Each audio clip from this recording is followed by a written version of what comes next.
Hi friends, welcome to Makara GS academy. నిన్న మ్యాథ్స్లో arithmetics 15 questions discuss చేశాం కదా. ఈరోజు స్టాటిస్టిక్స్ పార్ట్ చూద్దాము. ప్రిలిమ్స్లో అర్థమెటిక్స్, స్టాటిస్టిక్స్ అండ్ జామెట్రీ ఈ మూడు టాపిక్స్ ఉన్నాయి. ఈ మూడు టాపిక్స్కి సంబంధించి ఒక 15 క్వశ్చన్స్ ఈచ్ చాప్టర్ డిస్కస్ చేద్దాం. సో ఇప్పుడు ఈరోజు స్టాటిస్టిక్స్ పార్ట్ అండ్ జామెట్రీ ఈ రెండు టాపిక్స్ కవర్ చేయడానికి ట్రై చేద్దాం. 15 questions in each. Okay, question number 1.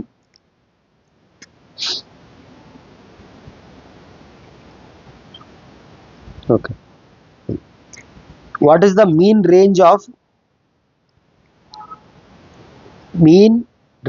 Mode and median of the given range? What is the mean range of 1 second, the question typing mistake జరిగినట్టుంది, ఒక్క నిమిషం ఉంది.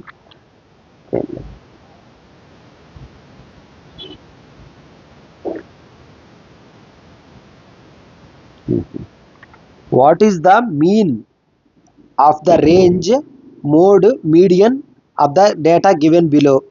Okay, ఇది so mean of range, mode, median ఇది అడుగుతున్నాడు. Okay, first range.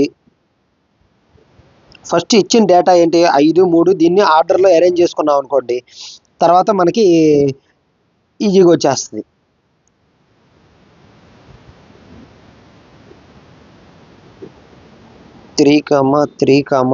Three అయిపోయింది.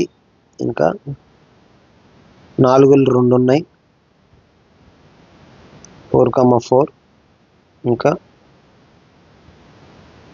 5,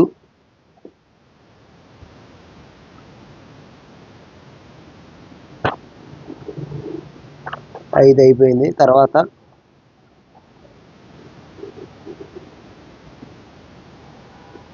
first 2 కూడా ఉంది, ఒక్క నిమిషం. 2, 5 తర్వాత 6 ఉంది. 8, 9, 2 9లు 8, 9, 10, 11, 15 ఇది.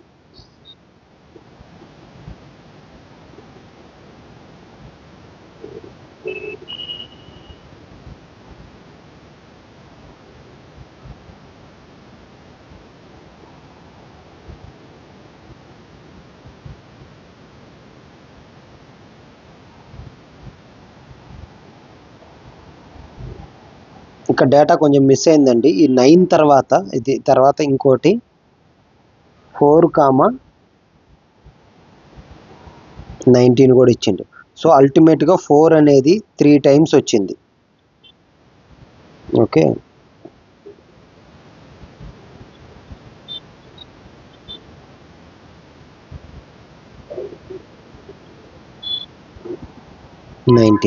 ఇది డేటా.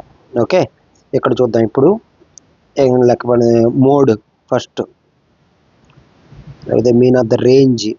రేంజ్ అంటే ఏం చెప్పినాం? Maximum value minus minimum values. 19, 2 difference. 19 - 2 that is 17. Mode అంటే ఏంటి?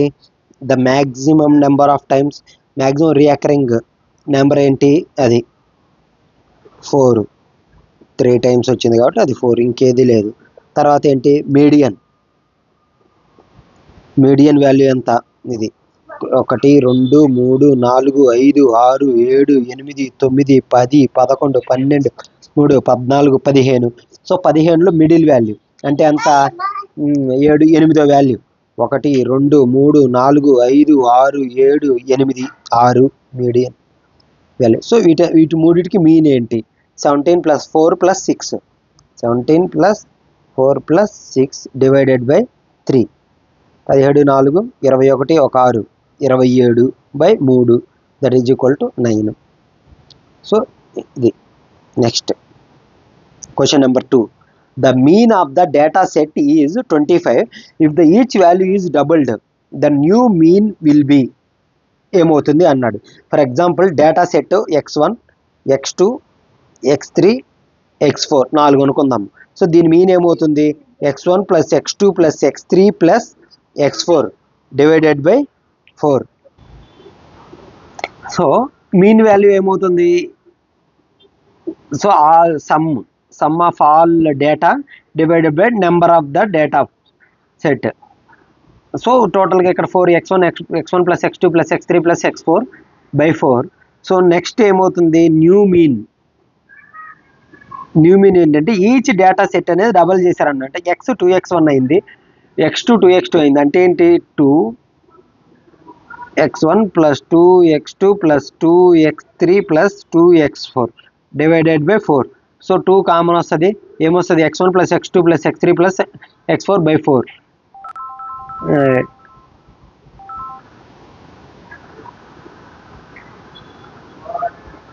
అది so 2 times x bar. So double of the mean. If each data set is doubled, then mean will be doubled. That is the thing. Next question number 3. If the mean and mode of some data are 4 and 10 respectively, then the median will be అని అడుగుతున్నాడు. So మనకు formula ఉంది మోడ్కి, మీన్కి, మీడియన్కి relation. Mode equal to 3 times median minus 2 mean, 2 times mean. So mode ఇచ్చాడు, ఏమిచ్చిండు? Sorry mode ఇచ్చిండు, మీన్ ఇచ్చిండు. మోడ్ వచ్చేసి 10, 3 times median minus 2 times mean, 2 into 4. So 10 into 18, 10 ఇది ఇటు sir 8, 10, 18 by 3 6. So median is equal to 6. అర్థమైంది కదా? Option C. Question number 4. The standard deviation of 0, 1, 2, 3 data is k. Okay, then the standard deviation of 10 to 19 will be. ఇది ఇచ్చాడు. Standard deviation formula ఏం చెప్పినాం? Under root mean minus each data set sigma square divided by n-1. ఇది standard deviation formula. Each value 10 పెరిగింది అన్నాడు. So obviously mean value కూడా 10 పెరుగుతుంది, అంతే కదా? ఇప్పుడు సో 1, 2 ఫర్ ఎగ్జాంపుల్, దీనికి మీన్ ఏంటి? 1.5. 11కి 12కి మీన్ ఎంత? 11.5 కదా? సో ఎంత పెరిగింది?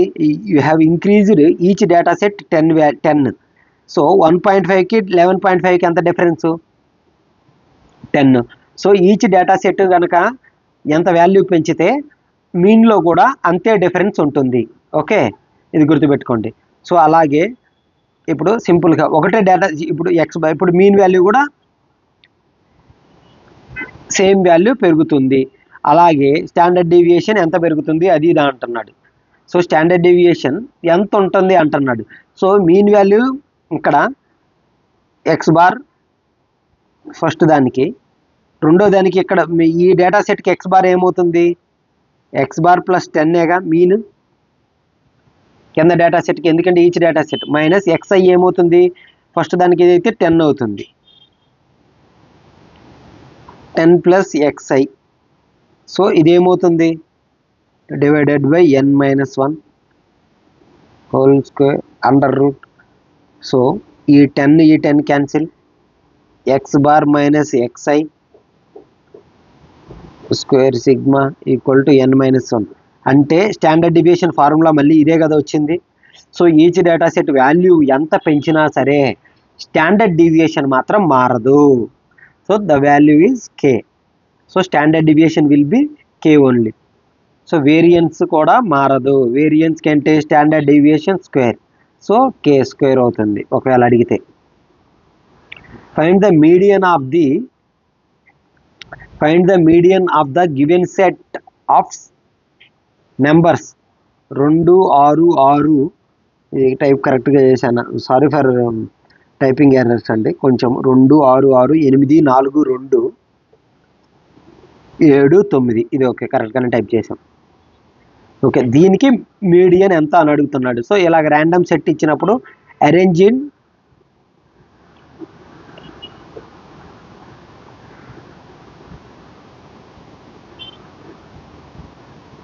ఆరోహణ కానీ అవరోహణ క్రమంలో అరేంజ్ చేసుకోవాలి దాన్ని.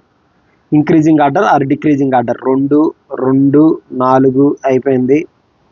తర్వాత 2 6లు అయిపోయింది.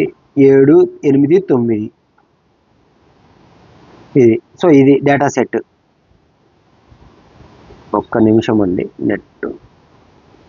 Okay, sorry for that. Okay, ఇది ఆర్డర్లో అయింది. సో ఈవెన్ నెంబర్ ఉంది. సో ఈవెన్ నెంబర్ ఇటు 3 పోయినాయి. సో మొత్తం 8 ఉంది కాబట్టి 8 ఉన్నాయి కాబట్టి మిడిల్ నెంబర్ ప్లస్ 1 వాల్యూ, దాని రెండింటికి some 6 + 6 divided by 2. So mean is 6. In case odd number కనుక వచ్చిండుంటే మిడిల్ వాల్యూ కరెక్ట్గా వచ్చేసేది. మిడిల్ వాల్యూ +1 అంటే ఏం లేదు. ఇప్పుడు ఈవెన్ నెంబర్ వస్తే n/2th term plus n/2 + 1th term, ఆ రెండిటి యావరేజ్ వచ్చేసి మీన్ అవుతుంది. ఓకే, అదే కనుక ఆడ్ నెంబర్ కనుక డేటా ఉందనుకో డైరెక్ట్గా n/2 + 1th టర్మ్ వచ్చేసి మీడియన్ అవుతుంది. ఓకేనా, ఇది number 6th.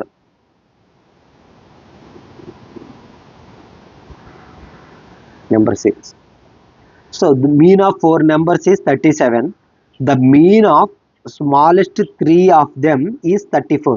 Mean of 4 numbers x1, x2, x3, x4 4 numbers అనుకున్నాం. దాని మీన్ వచ్చేసి 37 అన్నాడు. స్మాలెస్ట్ 3 ఇది వచ్చేసి ఇంక్రీజింగ్ ఆర్డర్ అనుకుందాము.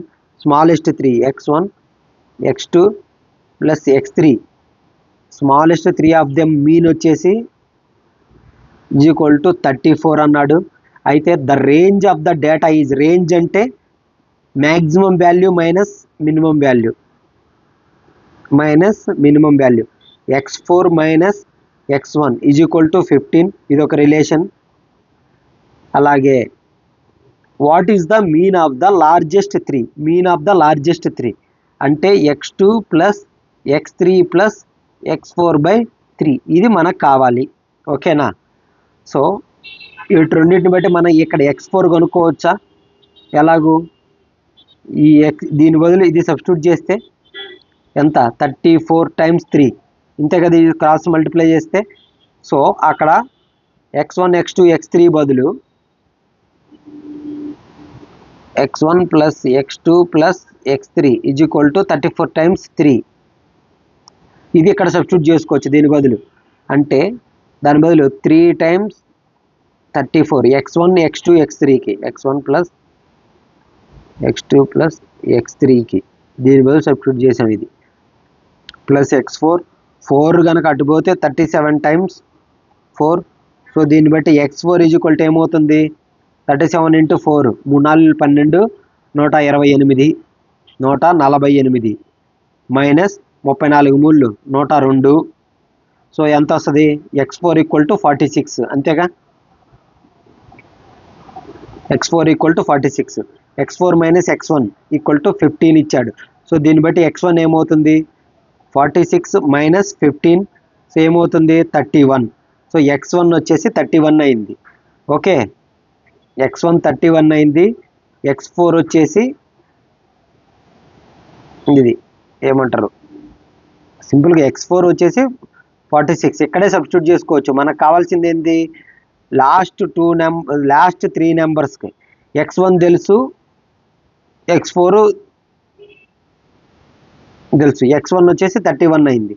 సో ఈ దీంట్లో 31 ఇక్కడ సబ్స్టిట్యూట్ చేసాం అనుకోండి, ఇటు మూడిటి వాల్యూ వస్తుంది. లాస్ట్ వాటి గురించి ఇక్కడ x1 వాల్యూ గుర్తుపెట్టుకోండి. x1 31 వచ్చింది. ఓకే, 46 31.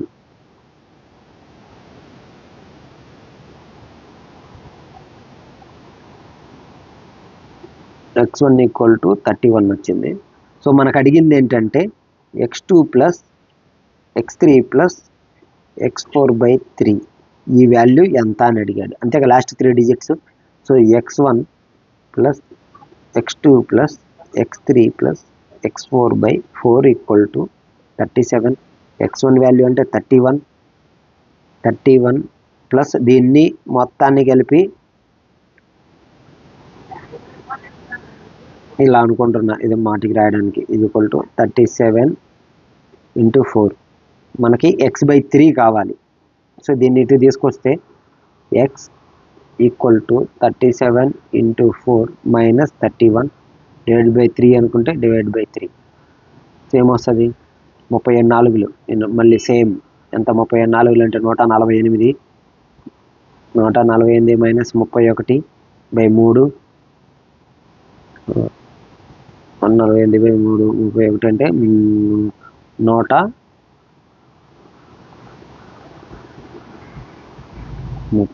117 అంతేగా 117/3 3 1 3 3 9 3 9 27 సో 39. కొంచెం లెంతీ ప్రొసీజర్ ఎక్స్ప్లెయిన్ చేయడానికి, బట్ ఇందులో 3-4 స్టెప్స్ గుర్తున్నాయి. సో అర్థమైందా? ఫస్ట్ అది. Next 7th question number 7. If the mean of the frequency distribution is 100 and the coefficient of variation is 45%, then what is the value of the variance అని అడుగుతున్నాడు. What is the value of the variance? So మనకి మొన్న చెప్పేటప్పుడు ఒక formula ఒకటి discuss చేసాం. Coefficient of variance is equal to standard deviation divided by mean into 100 ఇది. So but మనకి కావాల్సింది ఏంటి? వేరియన్స్ కావాలి.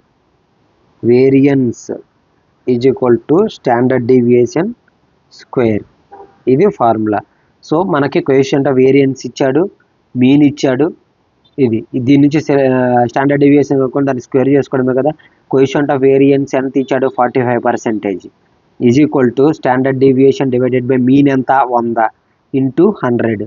100 క్యాన్సిల్ పోయింది. So standard deviation is 45%. So వేరియన్స్ని సిగ్మాతో డినోట్ చేస్తే sigma equal to standard deviation square అంటే 45 స్క్వేర్. 45 స్క్వేర్ అంటే ఎంత? 5 5 25, 5 4 20. సో 20/25 ఇది. సో తెలుసు కదా. ఇప్పుడు డబల్ డిజిట్ నెంబర్కి ఇప్పుడు ఒక సింపుల్గా స్క్వేర్ కనుక్కోవాలి అంటే, ఇప్పుడు డబల్ డిజిట్ నెంబర్ ఇచ్చాడు అనుకుందాం. సో ఇక్కడ 15 ఇచ్చాడు. 15 స్క్వేర్ ఎంత? మనం 225 అంటాం. 5 5 25 ఫస్ట్లో, తర్వాత ఈ నెంబరు దాని తర్వాత వచ్చే నెంబర్ దాన్ని మల్టిప్లికేషన్ 1, తర్వాత నెంబర్ 2, 1 × 2 225.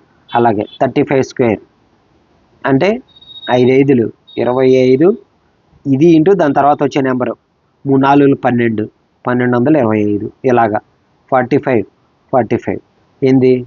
25 లాస్ట్లోని 5, దాని తర్వాత వచ్చే నెంబర్ ఏంటి?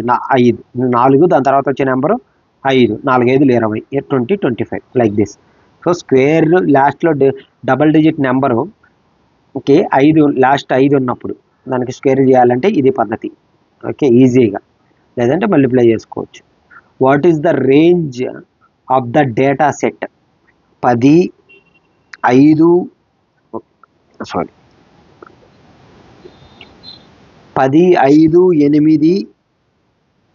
15 12 దీనికి రేంజ్కి ఫార్ములా ఏంటి?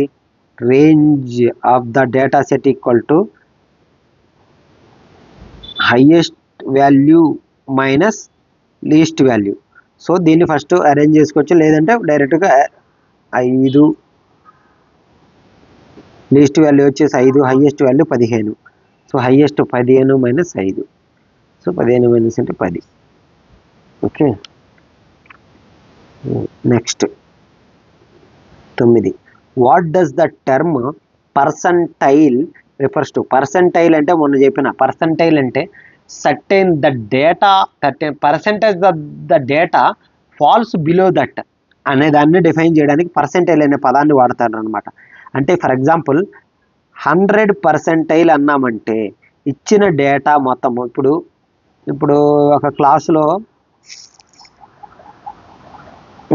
ఒక క్లాసులో వచ్చేసి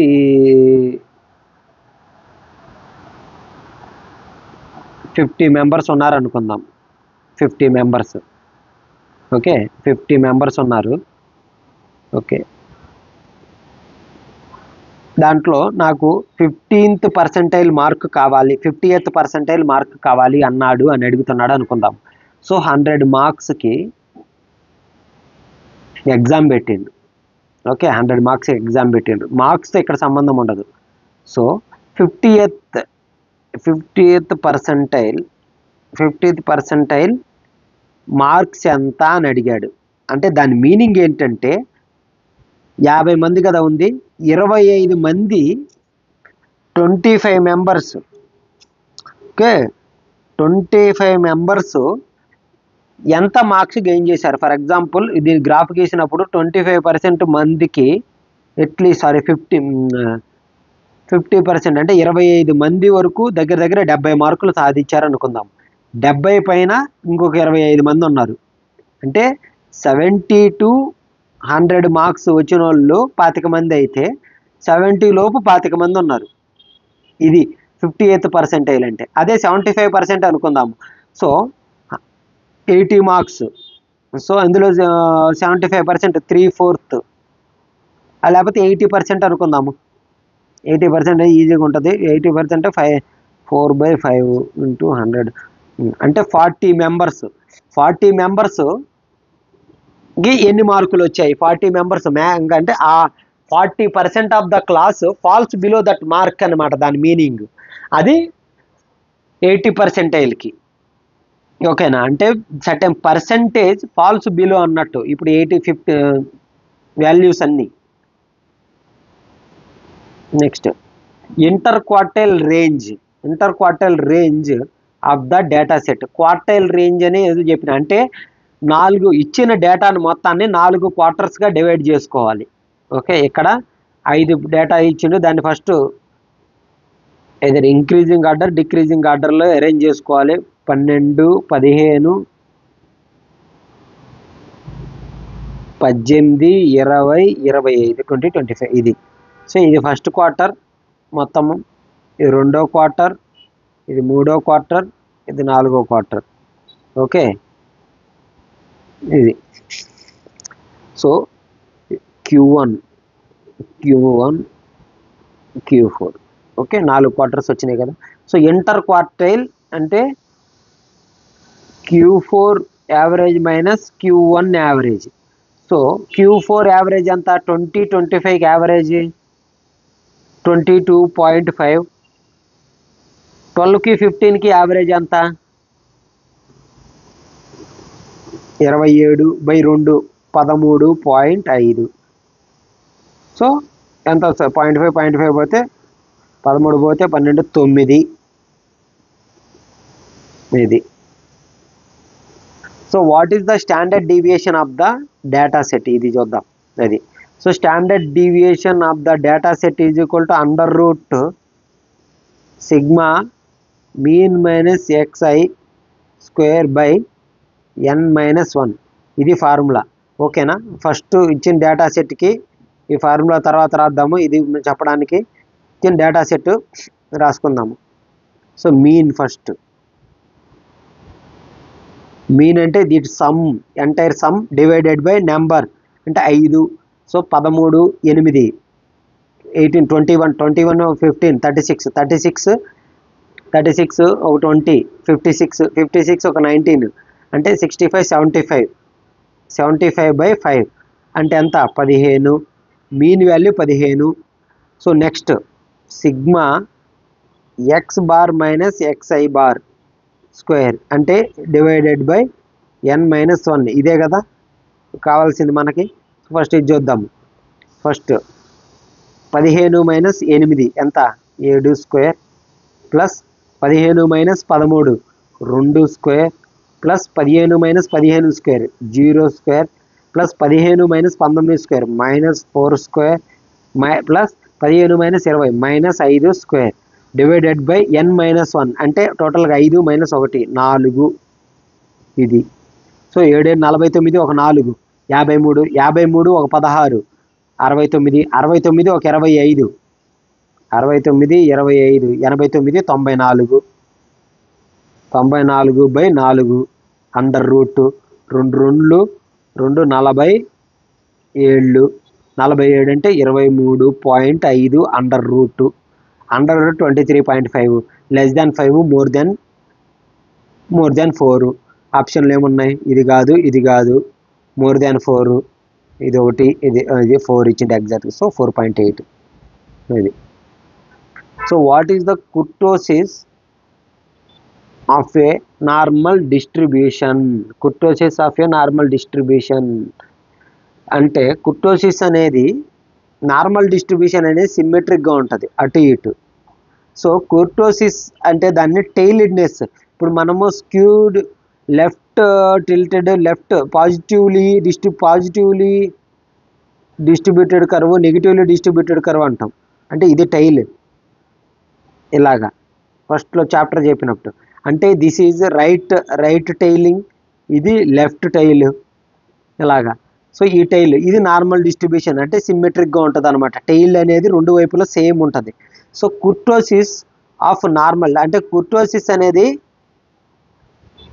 టెయిల్డ్నెస్ ఆఫ్ ది డిస్ట్రిబ్యూషన్. తోక ఇది ఇప్పుడు ఇది తోకలాగా ఉందా ఇటు ఇటు, సిమెట్రిక్ స్క్యూడ్ డిస్ట్రిబ్యూషన్. ఇది స్క్యూడ్ డిస్ట్రిబ్యూషన్లో ఇది ఒకటి normal distribution, right skewed left skewed అంటే ఇది. సో మేజర్ డేటా వచ్చేసి positively distribution, positively skewed distribution అంట. ఇది పాజిటివ్లీ స్క్యూడ్ డిస్ట్రిబ్యూషన్ అంటే టైల్ అనేది రైట్ సైడ్కి ఉంటుంది. ఇది నెగిటివ్లీ డిస్ట్రిబ్యూటెడ్, టైల్ అనేది నెగిటివ్ వైపు ఉంది. ఇది పాజిటివ్కి ఇటేగా, నెగిటివ్ కంటే ఇటువైపే కదా అది. సో నార్మల్ డిస్ట్రిబ్యూషన్కి టైల్డ్నెస్ అనేది ఎటువైపు ఉండదు అనమాట, 0 అంటారు. అందుకే the normal distribution what percentage of data falls within 1 standard deviation of the mean. Okay, ఒక స్టాండర్డ్ డీవియేషన్లు అనేది మూడు ఉంటాయి. 3 స్టాండర్డ్ డీవియేషన్లు పర్సెంటేజ్ వైజ్గా తీసుకున్నప్పుడు అయితే ఫస్ట్ది వచ్చేసి 68%, ఇంకోటి 95%, ఇంకోటి 99.7. సో కొంత డేటా ఒక వాల్యూ తీసుకున్నప్పుడు స్టాండర్డ్ డీవియేషన్ డేటా వాల్యూ తీసుకుని మినిమం 68%. సో ఓకే, ఇది డైరెక్ట్ డేటా పాయింట్ మనం ఇక్కడ గుర్తుపెట్టుకోవాల్సింది. ఓకేనా, అది what does the correlation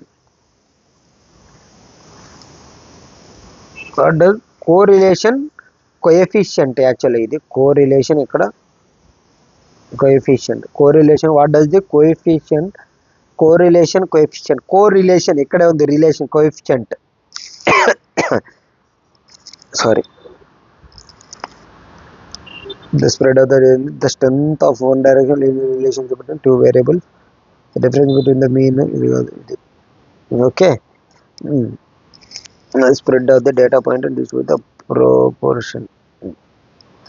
So correlation coefficient ante em le strength and direction of linear relationship.